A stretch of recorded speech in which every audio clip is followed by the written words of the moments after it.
بین الاقوامی اسلامی یونیورسٹی اسلام آباد میں کلچرل فیسٹیول کا آغاز۔ پاکستان میں سعودی عرب کے سفیر نواب سعید بن المالکی نے فیسٹیول کا افتتاح کیا۔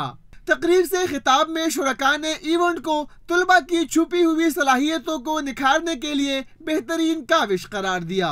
حيث تنطلق أنشطة وفعاليات الأسبوع الثقافي لعام 2022 للطلاب والطالبات من البلاد العربية والإسلامية والأقليات المسلمة لتحويل الجامعة إلى بيئة مؤسسية يرتكز فيها العمل فيها على الاحترافية المهنية والعدالة والشفافية وحوكمة الأداء۔ ہمیں صرف اسٹوڈنٹس کو اکیڈمک ڈگری نہیں دینی بلکہ ہم نے ان کی کردار سازی کرنی ہے، ہمیں ان کو سوشل ایکٹیوسٹ بنانا ہے۔ طلباء نے بھی فیسٹیول کے انعقاد کو خوشائن قرار دیا، کہا ایسے ایونٹس ذہنی نشوونما اور تفریح کے مواقع میسر کریں گے۔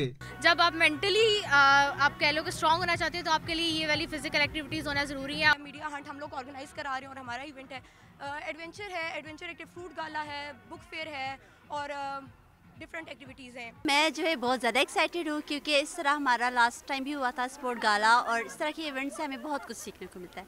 30 سے زائد ممالک کی ثقافت سے بھرپور یہ رنگا رنگ فیسٹیول 7 روز تک جاری رہے گا۔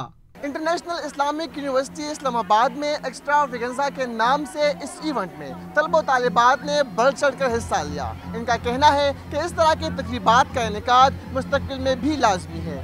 کیمرہ مین حسین قیوم کے ساتھ شیراز احمد شیرازی، نیو نیوز اسلام آباد۔